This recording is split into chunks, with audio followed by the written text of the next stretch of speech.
देखिए, इसके पहले कि हम लोग लेक्चर की शुरुआत करें, एक छोटी सी इन्फॉर्मेशन है, 2 मिनट आप लोगों का लगना है, थोड़ा सा जान लीजिए। देखिए, यूपी पीसीएस प्रीलिम्स के टेस्ट सीरीज का डिस्कशन हमारा चल रहा है, जहां पर हम 50 से ज़्यादा टेस्ट सीरीज को आप लोगों को प्रोवाइड करेंगे पीडीएफ फॉर्म में विद आंसर की। इसके अलावा यहाँ पर हम आपको मंथली करंट अफेयर्स क्विज प्रदान करेंगे, जो कि जनवरी 2021 से लेकर के सितंबर 2021 तक का होगा। और साथ ही साथ मंथली एडिटोरियल्स का संग्रह भी आपको प्रदान किया जाएगा, जो कि जनवरी 2021 से लेकर के सितंबर 2021 के मध्य तक का होगा। और साथ ही साथ सभी विषयों के लगभग 100 पेज के आपको नोट्स प्रोवाइड करवाए जाएंगे, जो कि करंट से रिलेटेड होगा। और लगभग 10 से 11 पेज के नोट्स आपको डेली, मतलब छोटे छोटे टुकड़ों में करके आपको वह नोट्स प्रोवाइड करवाए जा रहे हैं। ठीक है, इन सब के लिए जो फीस है वह मात्र 300 रुपये है। और इसके लिए आपको हमारे व्हाट्सएप नंबर 9044883929 पर हाय या हेलो लिख करके मैसेज करना होगा। तो फिलहाल चलिए चलते हैं सीधा लेक्चर की तरफ। नमस्कार दोस्तों, स्वागत है आप सभी का हमारे चैनल केवल एकेडमी पर। देखिए, हमारे ये घटना चक्र के आधुनिक भारत के इतिहास का डिस्कशन चल रहा है, जहाँ पर फिलहाल आज हम लोग बात करेंगे 20वीं शताब्दी या 20वीं सदी के किसान आंदोलनों के बारे में, जिसका इस घटना चक्र की बुक में नाम दिया है किसान सभा एवं किसान आंदोलन। तो चलिए, चूँकि हमारा डिस्कशन जो है यह प्रश्नोत्तर के माध्यम से ही होता है, चलते हैं सीधा प्रश्नों की तरफ और बात करते हैं हमारे पहले प्रश्न के बारे में। यहाँ पूछा जा रहा है कि भारतवर्ष का सर्वप्रथम किसान आंदोलन था ए चंपारण, बी बारदौली, सी बेगू या डी बिजौलिया। तो दिए गए विकल्पों में से जो भारतवर्ष का सर्वप्रथम किसान आंदोलन था वह था बिजौलिया का किसान आंदोलन, जिसकी शुरुआत छिटपुट तरीके से वर्ष 1897 से ही हो गई थी। लेकिन 1913 और 1915 इस बिजौलिया किसान आंदोलन के लिए महत्वपूर्ण समय था। सबसे पहले यह जान लीजिए, तो बिजौलिया क्षेत्र में कर को बोला जाता था लाल बाग, और यहाँ के किसानों के ऊपर लगभग 84 प्रकार के कर या लाल बाग या लगान की दरें लगाई गई थी, जिनमें प्रमुख रूप से शामिल अगर कुछ करों के बारे में बात करें तो एक था लांटा कुंता। यह कर जो है वह खड़ी फसलों पर लगाया जाता था। खेत में खड़ी हुई फसल के आधार पर लांटा कुत्ता कर को लगाया जाता था, कुत्ता नहीं है, कुंता कर को लगाया जाता था। दूसरा है च्यवरी कर, जो कि उन किसानों के ऊपर लगाया जाता था जिनकी बेटियों की शादी हो रही हो, या फिर यूँ कह लीजिए तो किसान की बेटी की शादी पर लगाए जाने वाला कर था च्यवरी कर बिजौलिया क्षेत्र में। और एक अन्य कर था तलवार बधाई वाला बधाई नहीं, रस्सी बांधने वाला बंधाई। ठीक है, तलवार बंधाई कर। यह क्या था, तो नई जागीरदारी देने पर इस कर को लगाया जाता था। इसी प्रकार से अन्य विभिन्न कर जो है वह उस क्षेत्र में प्रचलित थे, लगभग 84 कर थे। ठीक है, तो इसका वहाँ के किसानों द्वारा भारी मात्रा में विरोध किया गया, जिसको आगे चल करके या इस आंदोलन को नेतृत्व प्रदान किया था साधु सीताराम दास ने। और इसके बाद भी आगे चल करके इस आंदोलन को सफल नेतृत्व प्रदान किया विजय सिंह पथिक ने 1915 से। देखिए, विजय सिंह पथिक ने इस आंदोलन को या बिजौलिया किसानों की समस्याओं को राष्ट्रीय स्तर पर ले जाने वाले शख्स थे। और इनके द्वारा जो है इस आंदोलन के बारे में कानपुर से प्रकाशित गणेश शंकर विद्यार्थी की एक पत्रिका, बताइए कौन सी पत्रिका थी जो कानपुर से प्रकाशित करते थे विजय शंकर विद्यार्थी, आपको बताया गया है ना। तो गणेश शंकर विद्यार्थी की पत्रिका प्रताप के माध्यम से जो है गणेश शंकर विद्यार्थी इन बिजौलिया किसानों की समस्याओं को राष्ट्रीय स्तर पर भी लेकर के गए थे। फिलहाल आइए चलते हैं अगले प्रश्न के बारे में बात करते हैं, जहां पूछा जा रहा है कि निम्न में से कौन फरवरी 1918 में स्थापित यूपी किसान सभा की स्थापना से संबद्ध नहीं था। ए इंद्र नारायण द्विवेदी, बी गौरी शंकर मिश्र, सी जवाहरलाल नेहरू या डी मदन मोहन मालवीय। फिलहाल जो सही आंसर है इसका वह है ऑप्शन नंबर सी, फरवरी 1918 में, या कहीं कहीं 1917 भी दिया रहता है। ठीक है, तो फरवरी 1918 में स्थापित यूपी किसान सभा की स्थापना से इंद्र नारायण द्विवेदी, गौरी शंकर मिश्र और मदन मोहन मालवीय संबद्ध रहे थे। ठीक है, देखिए यूपी किसान सभा की स्थापना इन्हीं के द्वारा की गई थी, गौरी शंकर मिश्र, इंद्र नारायण द्विवेदी के द्वारा की गई थी, जिनमें इनको महत्वपूर्ण योगदान दिया था मदन मोहन मालवीय ने। दरअसल होम रूल लीग के ये सभी कार्यकर्ता जो है उस समय उत्तर प्रदेश के इस क्षेत्र में यानी कि अवध क्षेत्र में काफ़ी सक्रिय थे और इनके द्वारा जो है किसानों को एकत्रित या संगठित करने का प्रयत्न भी शुरू कर दिया गया था। आगे चल कर के इन सब ने जब यूपी किसान सभा का गठन कर लिया था तब इस किसान सभा के माध्यम से ही इन्होंने किसानों के लिए या किसानों के करों को कम करने के लिए या किसानों को उनका अधिकार दिलाने के लिए, मजदूरों को, कृषक मजदूरों को उनकी मजदूरी दिलाने के लिए नाई धोबी बंद आंदोलन की भी शुरुआत की गई थी। ये देखें, नाई धोबी बंद सामाजिक बायकाट को भी शुरू किया गया था 1919 में, जिसके माध्यम से जमींदारों के या यूँ कह लीजिए तो जो भूपति वर्ग होता था या जो क्या कहेंगे उच्च व्यक्ति हो, मतलब उसको क्या बोलेंगे, भूपति ही बोलते हैं ना, भूस्वामी भूपति यही बोलेंगे ना। तो जो जमींदार वर्ग था उनके हजामत या फिर उनके कपड़े धोने की व्यवस्था को बंद कर दिया गया था, या यूँ कह लीजिए तो उनका एक प्रकार से सामाजिक रूप से बहिष्कार कर दिया गया था। आगे चल कर के इस आंदोलन में अपनी महत्वपूर्ण भूमिका निभाई थी बाबा रामचंद्र, झिंगुरी लाल सिंह और दुर्गा पाल सिंह ने। एक नाम लिया मैंने इसमें बाबा रामचंद्र का, इनके बारे में विशेष जानते रहिए। इनका जन्म महाराष्ट्र के एक ब्राह्मण परिवार में हुआ था जो कि वहाँ से चले आए थे, प्रतापगढ़ क्षेत्र के आसपास रहने लगे थे, अवध के आसपास यानी कि उत्तर प्रदेश के अवध क्षेत्र में निवास करने लगे थे। और बाबा रामचंद्र ने आगे चल कर के अवध किसान सभा का गठन किया था 1920 में, और जिसके माध्यम से इन्होंने किसानों की समस्याओं के बारे में अनेकों विरोध या विद्रोह किए, विद्रोह नहीं कह सकते, विरोध किए, प्रतिरोध किए। इस सभा ने यानी कि अवध किसान सभा ने किसानों से बेदखली, भूमि न जोतने, बेगार न करने की अपील की। और इस अवध किसान सभा का जो मुख्य केंद्र था वह था प्रतापगढ़ जिले का, उत्तर प्रदेश के प्रतापगढ़ जिले का रूर गांव। ठीक है, रूर गांव, ध्यान में रखिएगा, यहाँ पुस्तक में नहीं है इसका नाम फिलहाल। तो उत्तर प्रदेश का कह रहा हूँ, अवध किसान सभा का जो मुख्य केंद्र था वह था प्रतापगढ़ का रूर गांव। इस सभा के माध्यम से जो किसान एकत्रित हुए थे उन्होंने बाजारों, घरों एवं अनाजों की दुकानों पर धावा बोला, उनको लूटा, पुलिस के साथ उनकी हिंसक झड़पें भी हुई। प्रमुख सक्रिय होने वाले जो क्षेत्र थे इस अवध किसान सभा के वह थे रायबरेली, फैजाबाद और सुल्तानपुर। इनकी गतिविधियों के प्रमुख केंद्र थे। और किसान सभा आंदोलन की जो प्रमुख विशिष्टता थी वह यह थी कि इसमें ऊंची और नीची जाति दोनों ही जातियों के किसानों ने मिल करके भागीदारी की थी, क्योंकि सभी किसान थे और सभी पीड़ित थे।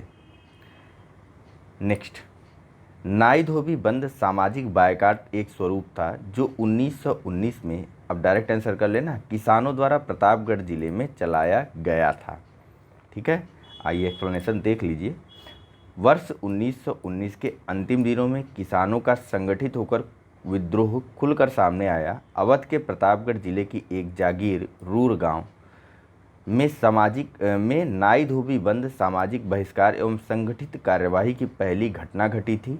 झिंगुरी लाल सिंह और दुर्गा पाल सिंह ने इसमें महत्वपूर्ण भूमिका निभाई, लेकिन जल्द ही आंदोलन को एक नया चेहरा बाबा रामचंद्र जिन्होंने आंदोलन की बागडोरी ही नहीं संभाली अपितु उसे और मजबूत एवं जुझारू बनाया। बाबा रामचंद्र महाराष्ट्र के एक ब्राह्मण परिवार के थे। वर्ष 1920 के मध्य वे एक किसान नेता के रूप में उभरे तथा उन्होंने अवध के किसानों को संगठित करना शुरू किया और उनमें संगठन की, यह सब क्या बातें कर रहे हैं, 1920 में इनके प्रयासों से प्रतापगढ़ में अवध किसान सभा का गठन हुआ। इसीलिए लगातार अगर पढ़ने लगिए ना तो फिर पढ़ते रहिए। वह प्रदेश कौन था जहां बाबा रामचंद्र ने किसानों को संगठित किया? तो वह था उत्तर प्रदेश का अवध क्षेत्र। अगला प्रश्न है, सुमेलित करवाने वाला प्रश्न है। दिए गए कूट के माध्यम से आपको सुमेलित करना है। पूछा जा रहा है कि 1930 के दशक में देश के विभिन्न भागों के भिन्न भिन्न नेताओं द्वारा किसान आंदोलन चलाए गए थे। उनके प्रभाव क्षेत्रों को सुमेलित कीजिए।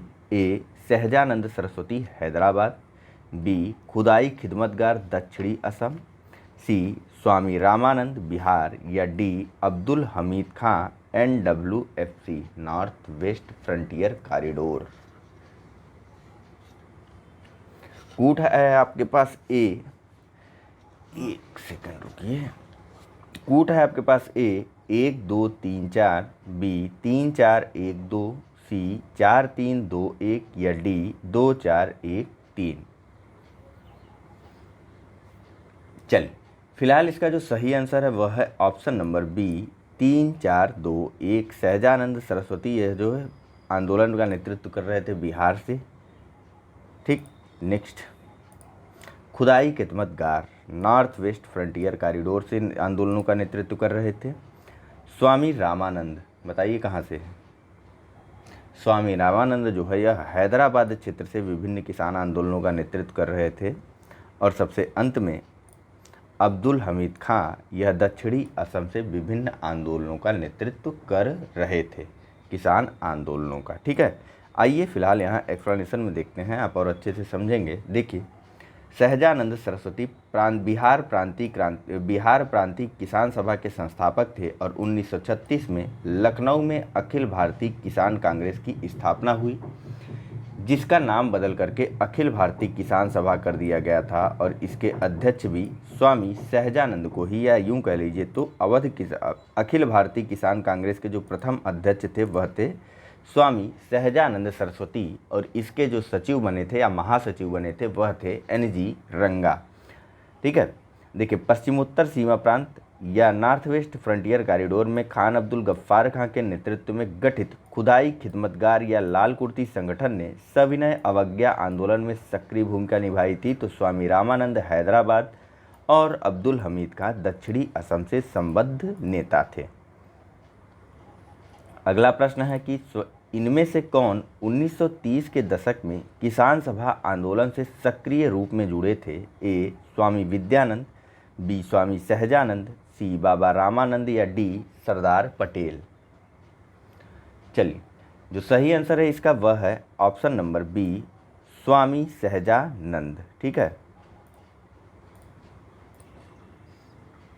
चलिए देखिए, 1930 के दशक में किसान सभा आंदोलन से स्वामी सहजानंद सरस्वती सक्रिय रूप से जुड़े हुए थे।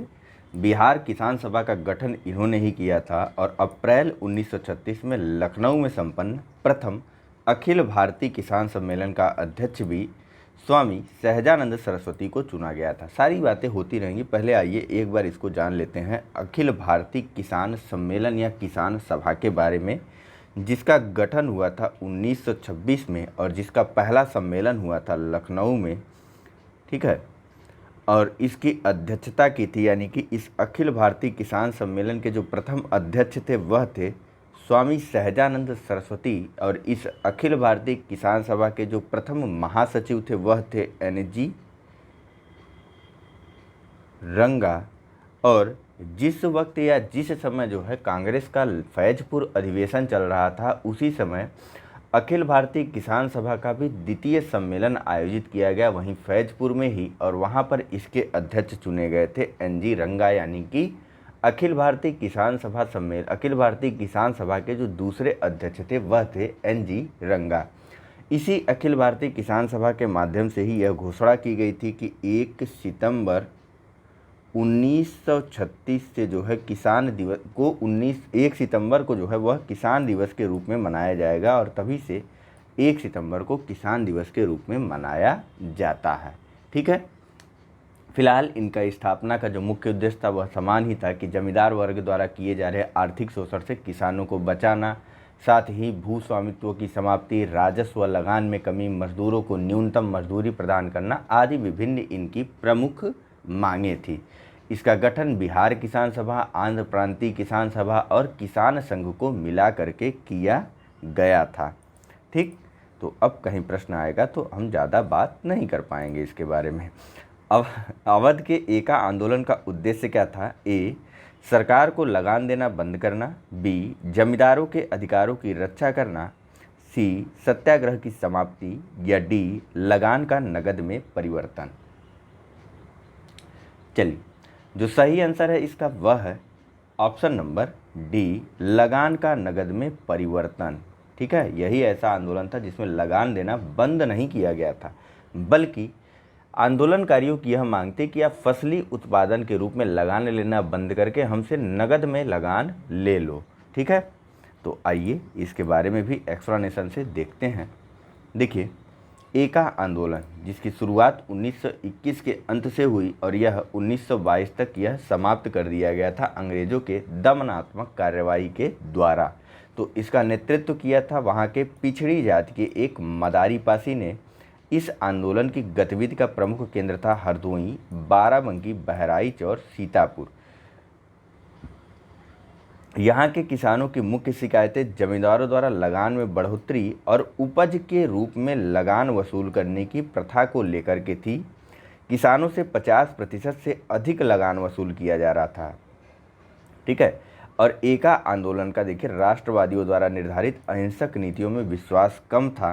परिणामतः राष्ट्रवादी नेता जो है वह इस आंदोलन से अलग थलग पड़ गए और आंदोलन ने जो है वह हिंसक रूप धारण कर लिया, या यूं कह लीजिए तो आंदोलन ने दूसरी राह पकड़ ली। परिणाम स्वरूप सरकार को मौका मिल गया और सरकार ने इस आंदोलन में या इस आंदोलनकारियों के ऊपर दमनात्मक कार्यवाही करते हुए आंदोलन को समाप्त कर दिया था। देखिए, इस आंदोलन में सरकार को लगान देना बंद नहीं किया गया था, बल्कि आंदोलनकारियों की प्रमुख मांग थी कि बढ़ती महंगाई के कारण लगान का नगद में रूपांतरण किया जाए। और साथ ही साथ यह भी जानते चलिए कि इस आंदोलन की एक और मुख्य विशेषता थी, वह यह थी कि इसमें छोटे किसानों के साथ साथ छोटे जमींदार भी शामिल थे। ठीक है, जमींदार भी इस आंदोलन में शामिल थे। फिलहाल आइए चलते हैं अगले प्रश्न के बारे में बात करते हैं।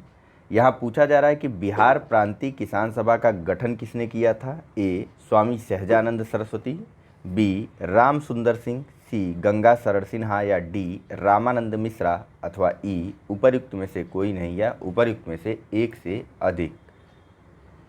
चलिए, जो सही आंसर है इसका वह है option number A, Swami Sahajanand Saraswati के द्वारा बिहार प्रांतीय किसान सभा का गठन या फिर बिहार किसान सभा का गठन किया गया था 1929 में। ठीक है, यहाँ देखिए, बिहार में किसान आंदोलन की शुरुआत स्वामी सहजानंद सरस्वती के नेतृत्व में हुई थी। सहजानंद सरस्वती ने 1929 में बिहार प्रांतीय किसान सभा की स्थापना की। इसका विस्तार बिहार के गांवों में करने के लिए उन्होंने कार्यानंद शर्मा, राहुल सांस्कृत्यायन, पंचानंद शर्मा, मधुनंदन शर्मा आदि वामपंथी नेताओं का सहयोग भी लिया था। नेक्स्ट है, स्वामी सहजानंद निम्न में से किससे संबंधित थे? ए. बिहार में जनजाति आंदोलन से, बी. बिहार में मजदूर आंदोलन से, सी. बिहार में किसान आंदोलन से, डी. बिहार में जातिगत आंदोलन से, या ई. उपर्युक्त में से कोई नहीं या उपर्युक्त में से एक से अधिक। तो डायरेक्ट आंसर भी हम लोग कर सकते थे। स्वामी सहजानंद सरस्वती जो है वह बिहार में किसान आंदोलनों से संबंधित थे। अगला प्रश्न है कि अखिल भारतीय किसान सभा के प्रथम सत्र की अध्यक्षता किसने की थी? तो बताइए, अखिल भारतीय किसान सभा का प्रथम सत्र 1936 में लखनऊ में आयोजित किया गया था, जिसमें इसके प्रथम अध्यक्ष थे स्वामी सहजानंद सरस्वती और प्रथम महासचिव थे एन.जी. रंगा। तो वहीं दूसरे सत्र की अध्यक्षता की थी एन.जी. रंगा ने। नेक्स्ट और अगला प्रश्न है, कुछ खास नहीं है एक्सप्लेनेशन में, देखिए बता देता हूँ। अच्छा, अप्रैल 1936 में लखनऊ अखिल भारतीय किसान कांग्रेस की स्थापना हुई, जिसका नाम बदलकर अखिल भारतीय किसान सभा कर दिया गया।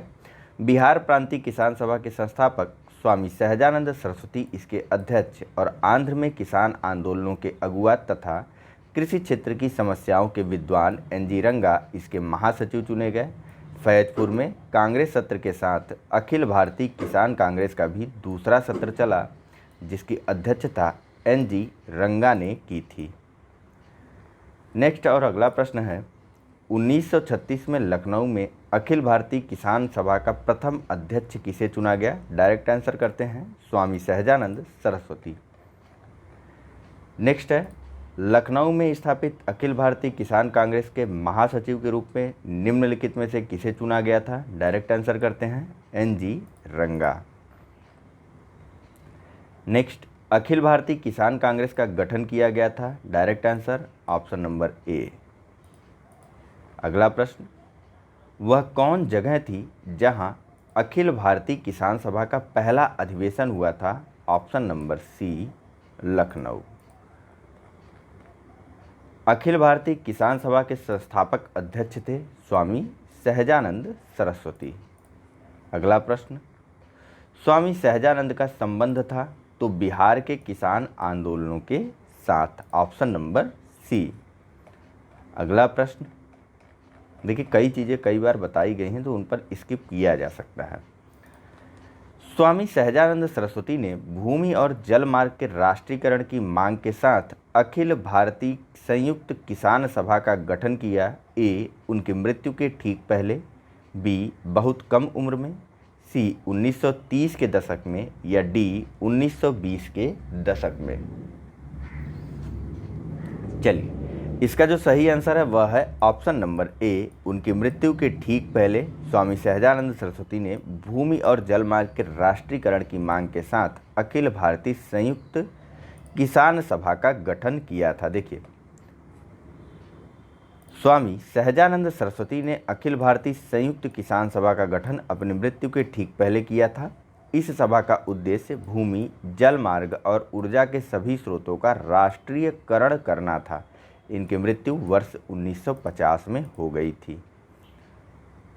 अगला प्रश्न है कि निम्नलिखित में से किस एक कांग्रेसी नेता ने प्रथम अखिल भारतीय किसान सभा में भाग लिया था। ए, जवाहरलाल नेहरू, बी, मोहनदास करमचंद गांधी, सी, सुभाष चंद्र बोस, या डी, राजेंद्र प्रसाद।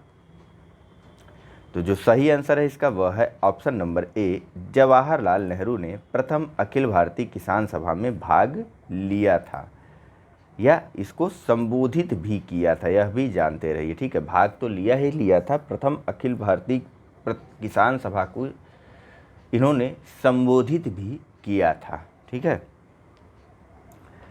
इनमें से कौन बिहार में किसान आंदोलन के साथ जुड़े थे। ए, Rajendra Prasad, B, C R दास, सी, मोतीलाल नेहरू, डी, भगत सिंह। तो बिहार से कौन है, राजेंद्र प्रसाद।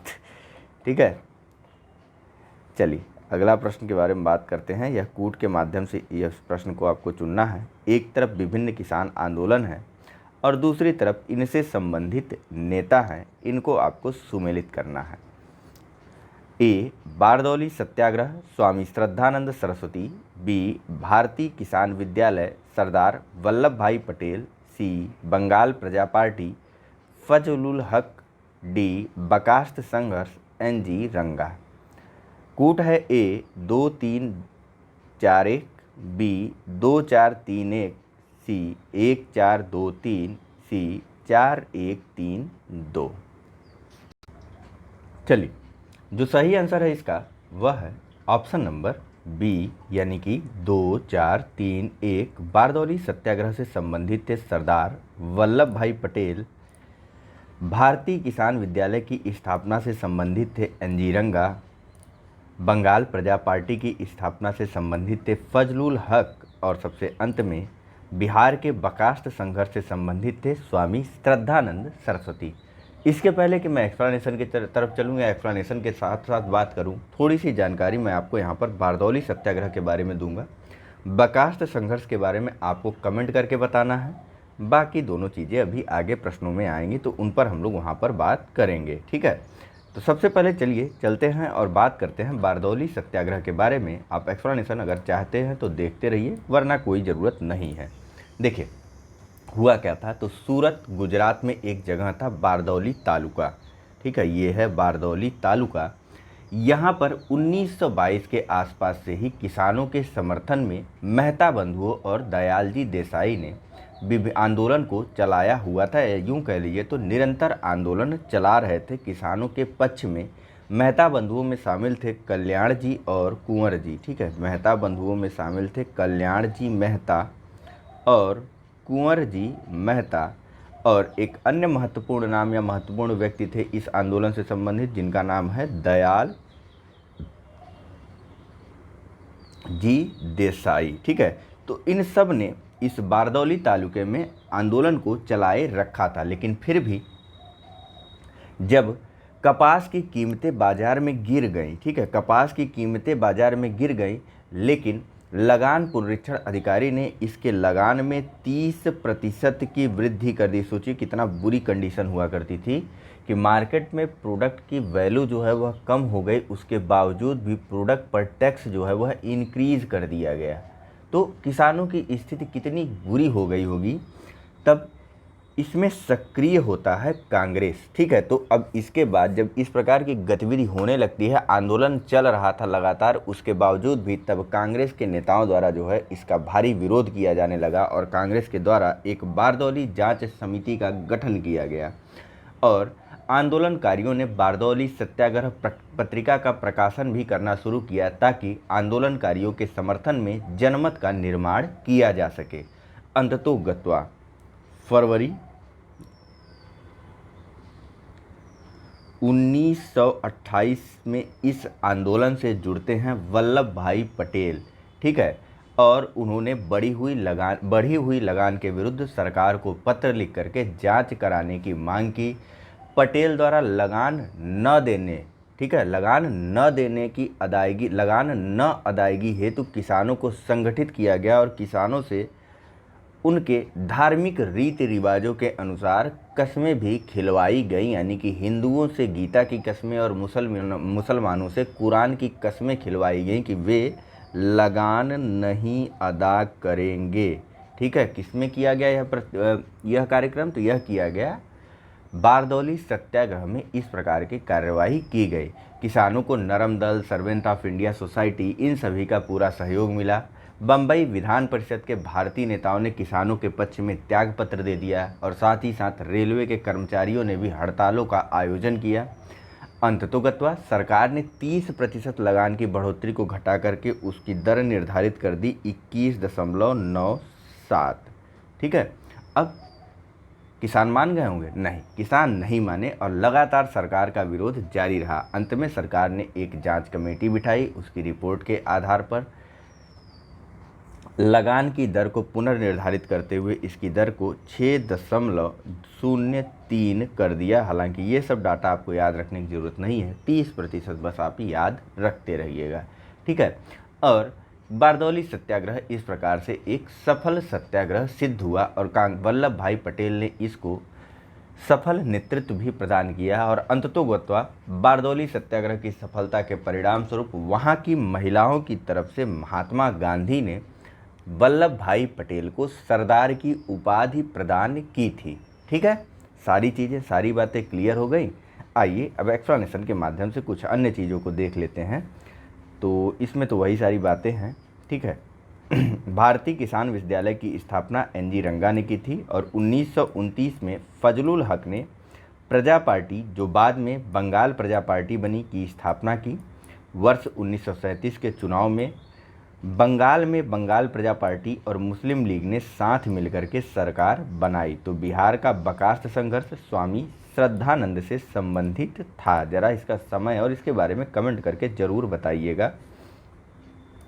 अगला प्रश्न है कि बारदौली सत्याग्रह 1928 का नेतृत्व किया, तो डायरेक्ट आंसर कर सकते हैं ना आप, तो option number A Sardar Vallabh भाई पटेल। निम्न में से किस आंदोलन में सरदार वल्लभ भाई पटेल ने मुख्य भूमिका निभाई? तो इन्होंने मुख्य भूमिका निभाई थी बारदौली सत्याग्रह में। अन्य में महात्मा गांधी मुख्य भूमिका में थे। नेक्स्ट और अगला प्रश्न है, महात्मा गांधी ने वल्लभ भाई पटेल को सरदार की उपाधि उनकी बड़ी संगठन क्षमता के कारण किस आंदोलन में दी थी? तो यह दी थी बारदौली सत्याग्रह में, बारदौली की महिलाओं की तरफ से। ठीक है, नेक्स्ट, बंगाल के तिभागा किसान आंदोलन की क्या मांग थी? एक नया आंदोलन आ गया। जमींदारों की हिस्सेदारों को फसल के आधे भाग से कम करके 1/3 करना। बी, भूमि का वास्तविक खेतिहर होने के नाते भू स्वामित्व कृषकों को प्रदान करना। सी, जमींदारी प्रथा का उन्मूलन तथा कृषि दासता का अंत। या डी, कृषकों के समस्त ऋणों को रद्द करना। चलिए तो इसके पहले कि हम लोग आंसर देखें, आंसर चलिए एक शब्द में यहीं पर जानते चलिए क्या मतलब है कि नहीं, आप कंफ्यूज ही नहीं। इसका जो सही आंसर है वह है ऑप्शन नंबर ए, जमींदारों की हिस्सेदारी को फसल के आधे भाग से कम करके 1/3 करना यह बंगाल के तिभागा किसान आंदोलनों की, यह तिभागा किसान आंदोलन की मांग थी। आइए बात करते हैं इसके बारे में। वैसे इसके बारे में हमने एक बार और डिटेल से बात कर ली है, ठीक है। तो देखिए 20वीं सदी की बात थी, बात 20वीं सदी की ही चल रही। देखिए बंगाल में एक कमीशन बनता है, ठीक है, बंगाल भू राजस्व आयोग, या जिसके अध्यक्ष थे फ्लाउड,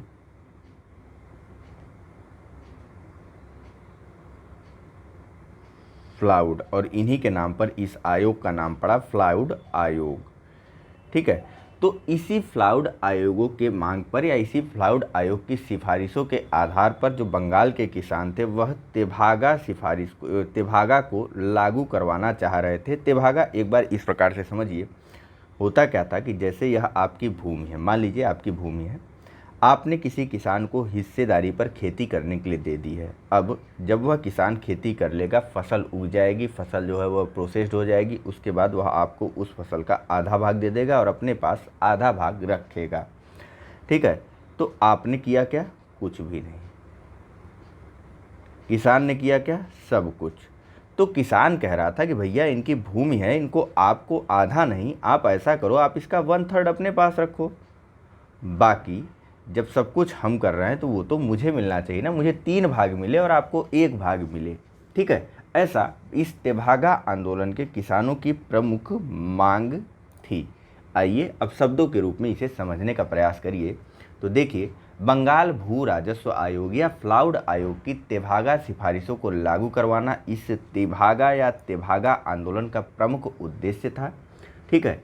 इसमें बटाईदारों ने यह मांग की थी कि दिए जाने वाली भूमि किराए के रूप में जुताई का जो हिस्सा है वह आधे से घटा करके 1/3 कर दिया जाए और हिस्सा बंटने तक जो उपज है वह किसानों यानी कि बटाईदारों के खमार में ही रहेगी या बटाईदारों के पास में ही रहेगी, ऐसा जानते रहिए, ठीक है।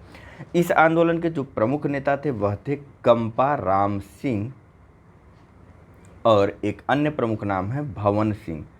कंपा राम सिंह और भवन सिंह इस तिभागा या तेभागा आंदोलन के प्रमुख नेता थे। कब था, कब का यह आंदोलन है? तो 1946 का है, जानते चलिएगा, आज़ादी जब आ रही थी, ठीक है।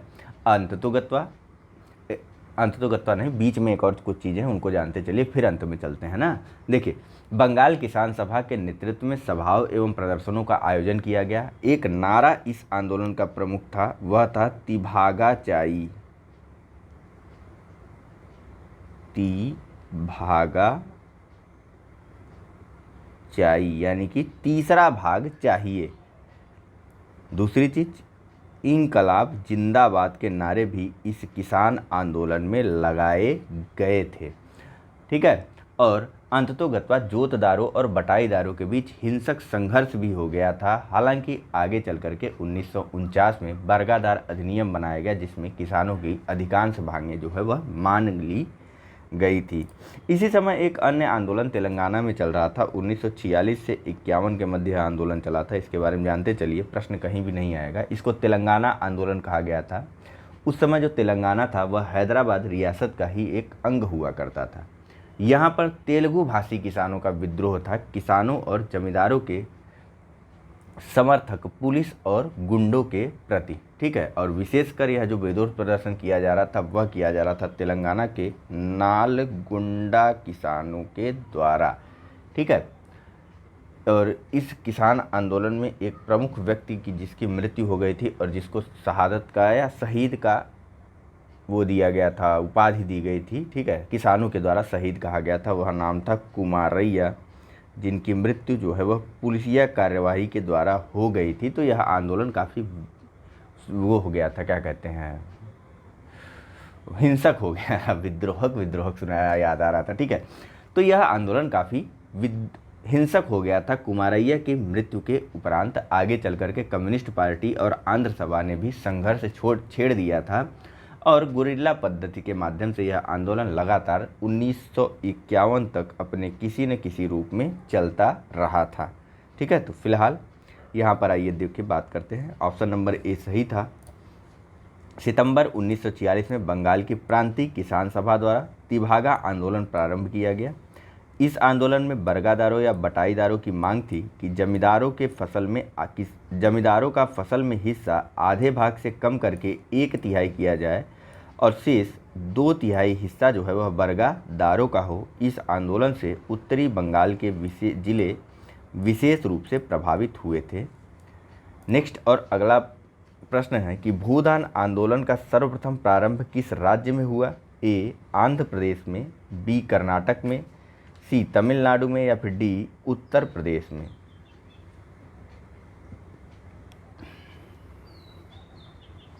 चलिए, जो सही आंसर है इसका वह है ऑप्शन नंबर ए। भूदान आंदोलन का सर्वप्रथम प्रारंभ जो है वह भारत के उत्तर प्रदेश राज्य में सर्वप्रथम हुआ था। देखिए, उस समय आचार्य विनोबा भावे जो है वह सर्वोदय सम्मेलन के सिलसिले में आंध्र प्रदेश के पोचमपल्ली इलाके में ठहरे हुए थे, या यूँ कह लीजिए तो आंध्र प्रदेश के तेलंगाना के नलगंडा जिले में स्थित पोचमपल्ली गांव में ठहरे हुए थे। ठीक है, अब यहीं पोचमपल्ली प्रवास के दौरान ही गांव के लगभग 40 हरिजन कह लीजिए या फिर यूँ कह लीजिए तो निम्न जाति के लोग जो है वह उनसे अपनी भूमि की समस्या के समाधान हेतु मिलते हैं और विनोबा भावे आचार्य विनोबा भावे के प्रयास के परिणाम स्वरूप यहीं के जमींदार रामचंद्र रेड्डी ने बिना किसी शर्त या बिना किसी कंडीशन के अपने जमींदारी में से 100 एकड़ भूमि जो है इन ग्रामीण गरीबों को दे दी थी। ठीक है, और यह एक स्वतः स्फूर्ति प्रस्ताव था। ठीक है, और यहीं से भूदान आंदोलन की शुरुआत होती है। अक्टूबर 1951 से लेकर के 1957 तक विनोबा भावे जी ने पूरे भारत में 50 मिलियन एकड़ भूमि भूमिहीन किसानों के लिए प्राप्त करने के उद्देश्य से इस भूदान आंदोलन का नेतृत्व किया, लेकिन उनके द्वारा 50 लाख एकड़ भूमि ही प्राप्त हुई थी।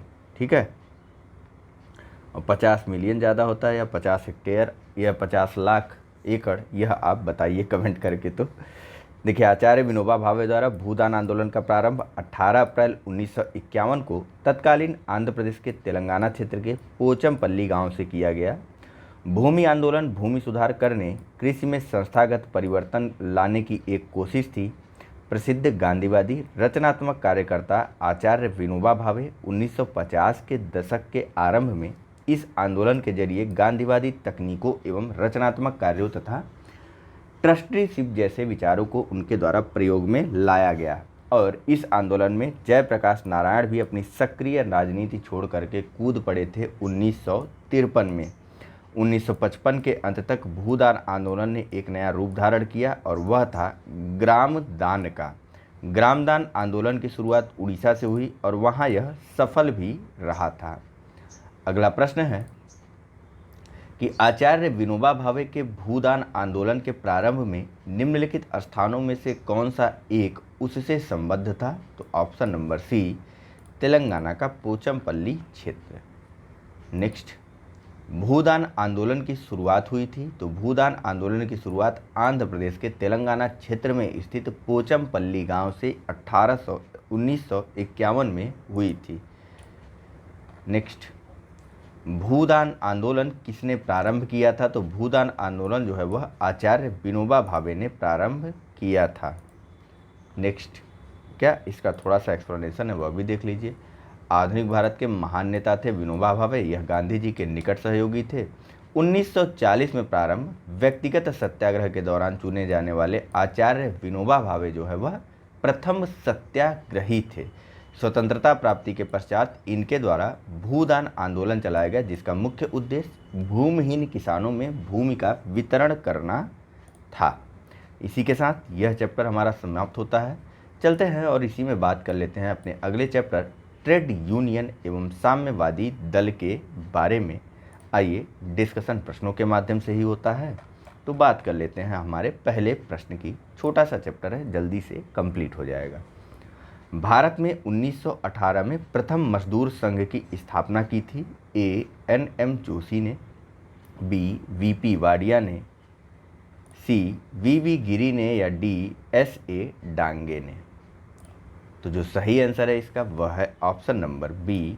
भारत में 1918 में प्रथम मजदूर संघ की स्थापना जो है वह वीपी वाडिया ने की थी और इस मजदूर संघ का नाम था मद्रास मजदूर संघ। ठीक है, मद्रास मजदूर संघ भारत का प्रथम आधुनिक मजदूर संघ या संगठन था। 1918 में इसकी स्थापना वीपी वाडिया के नेतृत्व में की गई थी। अगला प्रश्न है कि निम्नलिखित में से किसने अहमदाबाद टेक्सटाइल लेबर एसोसिएशन की स्थापना की? ए महात्मा गांधी, बी सरदार वल्लभ भाई पटेल, सी एनएम जोशी या डी जेबी कृपलानी। जो सही आंसर है इसका आप सबको पता है, महात्मा गांधी के द्वारा अहमदाबाद टेक्सटाइल लेबर एसोसिएशन की स्थापना की गई थी। कब? तो 1918 में। भारत ट्रेड यूनियन कांग्रेस के पहले अध्यक्ष कौन थे? ए बीटी रणदेव, सी सत्यभक्त, सी लाला लाजपत राय या डी एनएम जोशी। चलिए, जो सही आंसर है इसका वह है ऑप्शन नंबर, बताइए कौन सा? सी लाला लाजपत राय भारत ट्रेड यूनियन कांग्रेस के पहले अध्यक्ष थे। ठीक है, देखिए यहाँ पर भारत में ट्रेड यूनियन कांग्रेस या अखिल भारतीय ट्रेड यूनियन कांग्रेस की स्थापना एनएम जोशी के द्वारा 31 अक्टूबर 1920 को बम्बई में की गई। इसकी स्थापना का कारण 1919 में अंतर्राष्ट्रीय श्रम संगठन की स्थापना था। इसीलिए भारतीय श्रमिकों के संगठनों ने आपस में संगठित होने का फैसला किया। इसके प्रथम अध्यक्ष लाला लाजपत राय थे और इसके प्रथम उपाध्यक्ष जोसेफ बैप्टिस्टा थे एवं इसके प्रथम महामंत्री थे दीवान चमनलाल बजाज। जमनालाल बजाज नहीं, चमनलाल बजाज। इस संगठन का पहला विभाजन 1929 के नागपुर अधिवेशन में हुआ। इस समय इसकी अध्यक्षता जवाहरलाल नेहरू कर रहे थे। ठीक है, चलिए अगला प्रश्न देखते हैं। बम्बई में अखिल भारतीय व्यापार संघ कांग्रेस की स्थापना कब हुई थी? तो इसकी स्थापना 31 अक्टूबर सन 1920 को एनएम जोशी के द्वारा की गई थी और इसके प्रथम अध्यक्ष लाला लाजपत राय थे, तो प्रथम उपाध्यक्ष जोसेफ बैप्टिस्टा थे, तो प्रथम महामंत्री दीवान चमनलाल बजाज थे। अगला प्रश्न, अखिल भारतीय ट्रेड यूनियन कांग्रेस के 1920 में बम्बई में हुए प्रथम अधिवेशन की अध्यक्षता किसने की थी? तो इसके प्रथम अधिवेशन की अध्यक्षता की थी लाला लाजपत राय ने। नेक्स्ट, 1920 में आयोजित all India trade union Congress के उद्घाटन सत्र की अध्यक्षता किसने की थी? तो all India trade union Congress के उद्घाटन सत्र की अध्यक्षता की थी लाला लाजपत राय ने।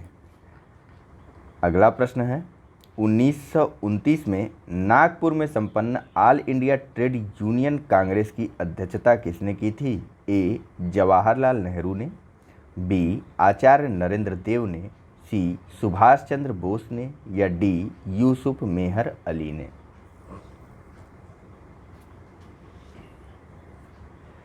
चलिए, तो जो सही आंसर है इसका वह है ऑप्शन नंबर ए। 1929 में नागपुर में संपन्न all India trade union Congress की अध्यक्षता जवाहरलाल नेहरू ने की थी और इसी दौरान इसका विभाजन भी हो गया था और इससे अलग होकर के एक संस्था बनी ITUF यानी कि इंडियन ट्रेड यूनियन फेडरेशन। देखिए, 1929 में नागपुर में संपन्न all India trade union Congress या AITUC की अध्यक्षता जवाहरलाल नेहरू ने की थी। नागपुर अधिवेशन में ही साम्यवादियों एवं सुधारवादियों में मतभेद के कारण all India trade union Congress का विभाजन हो गया। अपने इस अधिवेशन में AITUC ने नेहरू रिपोर्ट की आलोचना की। इससे दक्षिणपंथी इस कारण इस संगठन से अलग हो गए और उनके द्वारा इंडियन ट्रेड यूनियन फेडरेशन या फिर ITUF की स्थापना की गई और इनमें शामिल थे NM जोशी और VV गिरी। नेक्स्ट, कम्युनिस्ट इंटरनेशनल का सदस्य बनने वाला पहला भारतीय कौन था? ए MN राय, बी मुजफ्फर अहमद डांगे, सी SA डांगे या डी उपरोक्त में से कोई नहीं। चलिए, फिलहाल इसका जो सही आंसर है वह है ऑप्शन नंबर ए। ठीक है, कम्युनिस्ट इंटरनेशनल का सदस्य बनने वाला जो पहला भारतीय था या जो पहले भारतीय थे वह थे M.N. राय।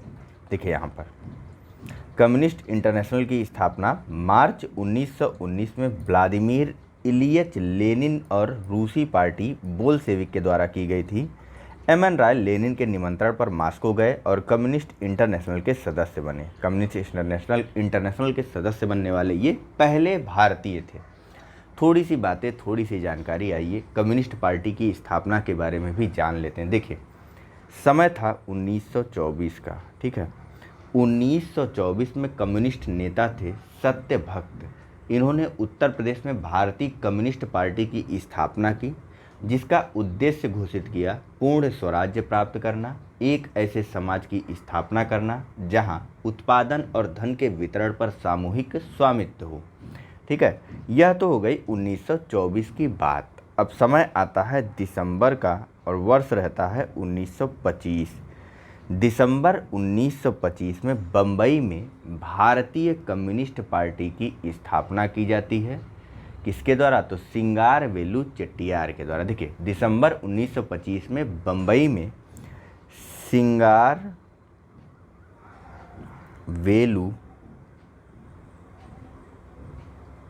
चेट्टियार के द्वारा जो है विभिन्न कम्युनिस्ट समूहों को संगठित करके इसकी स्थापना की जाती है। किसकी? भारतीय कम्युनिस्ट पार्टी की। ठीक है, किसके द्वारा? तो सिंगारवेलु चेट्टियार के द्वारा। पार्टी का मुख्यालय भी कानपुर से स्थानांतरित करके बम्बई कर दिया जाता है और इस संस्था के 3 मुख्य उद्देश्य बनाए जाते हैं। पहला, भारत को पूर्ण रूप से स्वतंत्रता दिलाना। दूसरा, ब्रिटिश शासन को समाप्त करना। तीसरा, भारत में सोवियत रूस जैसी सरकार की स्थापना करना। ठीक है, एक चीज़ महत्वपूर्ण है, ध्यान दीजिएगा कि भारत में पूर्ण स्वाधीनता की मांग सबसे पहले भारत की कम्युनिस्ट पार्टी ने ही किया था। इनके ऊपर विभिन्न प्रकार के षड्यंत्र केसों के तहत मुकदमे चलाए गए, जिनमें सबसे पहले पेशावर षड्यंत्र आ जाता है 1922-23 का, जिसमें यह मॉस्को से आए हुए कम्युनिस्टों को अंग्रेज़ों द्वारा जो है विद्रोह के आरोप में या हथियारबंद विद्रोह के आरोप में गिरफ्तार करके उन पर मुकदमा चलाया जाता है। तो कानपुर षड्यंत्र केस 1924 का भी प्रसिद्ध है, जिसमें कम्युनिस्टों को बढ़ते प्रभाव को रोकने के लिए सरकार ने एक षड्यंत्र रचा और कानपुर में उनको गिरफ्तार कर लिया, जिसमें शामिल थे। देखिए, आरोप उन पर यह लगाया था कि इनके द्वारा क्रांतिकारी संगठनों की स्थापना की जा रही है, यानी वही सशस्त्र विद्रोह का प्रयत्न करने के आरोप में विभिन्न कम्युनिस्ट नेताओं को गिरफ्तार कर लिया गया, जिसमें S.A. डांगे, मुजफ्फर अहमद, शौकत उस्मानी, नलिनी गुप्ता और कई अन्य साम्यवादी थे। इस घटना को कानपुर बोल्शेविक षड्यंत्र केस भी कहा जाता है। और फिर उसके बाद 1929 से 23 के मध्य चलने वाले मेरठ षड्यंत्र केस का नाम आता है। ठीक है, अभी इन सब के बारे में थोड़ा थोड़ा आएगा इसमें, लेकिन इतना ज़्यादा नहीं है इस पुस्तक में। ठीक है, तो 1929-23 के आसपास का चलने वाला मेरठ षड्यंत्र केस भी आता है, जिसमें मार्च 1929 में सरकार के द्वारा 32 कम्युनिस्टों को गिरफ्तार कर लिया जाता है। ठीक है, और इसमें आधे तो राष्ट्रवादी तथा व्यापार संघ के लोग भी शामिल थे। इन कम्युनिस्टों ने इस बात की घोषणा की थी कि वे क्रांतिकारी हैं और ब्रिटिश साम्राज्यवाद को समाप्त करना चाहते हैं। हालांकि कांग्रेस कार्यकारिणी ने इनके लिए मुकदमे करने के लिए या इनकी पैरवी करने के लिए एक केंद्रीय सुरक्षा समिति का भी गठन किया था, जो जेल में इनसे मिलने भी गया था। ठीक है, कांग्रेसियों ने साम्यवादियों के विरुद्ध सरकार द्वारा लाए गए पब्लिक सेफ्टी बिल को केंद्रीय सभा में पारित भी नहीं होने दिया था। यह वही पब्लिक सेफ्टी बिल था जिसके विरोध में भगत सिंह ने केंद्रीय असेंबली में बम फेंका था। भगत सिंह के साथ एक अन्य क्रांतिकारी शामिल था, उसका नाम आप लोग कमेंट करके बताइएगा। तो ठीक है, मेरठ षड्यंत्र केस की तो समस्त संसार में भी चर्चा हो गई थी और अभियुक्तों के समर्थन में Albert Einstein, H.G. Wells, Harold Laski तथा रूजवेल्ट ने भी अपनी सहानुभूति प्रकट की थी। फिलहाल आइए कम्युनिस्ट पार्टी या कम्युनिस्ट आंदोलन से बाहर आते हुए अपने प्रश्नों की तरफ ध्यान देते हैं। पूछा जा रहा है कि अक्टूबर 1920 में भारतीय कम्युनिस्ट पार्टी की स्थापना के लिए ताशकंद में एकत्र हुए भारतीयों के समूह के मुखिया निम्नलिखित में से कौन थे? ए. एच के सरकार, बी. पी सी जोशी, सी. एम सी छागला या डी. एम एन राय। तो गए ही एम एन राय थे।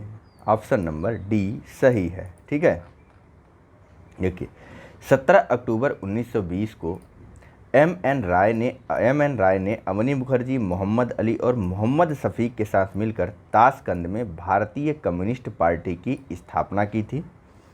कानपुर षड्यंत्र मुकदमा किस आंदोलन के नेताओं के विरुद्ध था? तो कानपुर षड्यंत्र मुकदमा जो है वह कम्युनिस्ट या साम्यवादी आंदोलन के नेताओं के विरुद्ध था। देखिए, कम्युनिस्ट आंदोलन की शक्ति एवं बढ़ते प्रभाव को रोकने के लिए कानपुर में एक षड्यंत्र को आधार बनाकर कुछ कम्युनिस्टों पर मुकदमा चला। यह मुकदमा कानपुर षड्यंत्र या कानपुर बोल्शेविक षड्यंत्र के नाम से प्रसिद्ध हुआ। बोल्शेविक वही रूस की जो बोल्शेविक दल था या जो पार्टी थी उसके नाम से बोल्शेविक ले लिया गया। ठीक है, और कानपुर जगह के नाम से षड्यंत्र अंग्रेजों ने रचा था। ठीक है, ऐसे ध्यान रखा करिए हर चीज़ को। तो ब्रिटिश सरकार ने 1924 में एम एन राय, श्रीपाद अमृत डांगे, मुजफ्फर अहमद, शौकत उस्मानी, गुलाम शौकत हुसैन, रामचरण लाल शर्मा और सिंगार बेल्लू चेट्टियार पर कानपुर में मुकदमा चलाया। सरकार ने उन पर आरोप लगाया कि ये लोग एक षड्यंत्र रच रहे हैं जिसका उद्देश्य भारत में क्रांतिकारी संगठनों को स्थापित करना था। पेशावर षड्यंत्र और मेरठ षड्यंत्र मुकदमा भी साम्यवादी आंदोलन के नेताओं के विरुद्ध था। अगला प्रश्न है,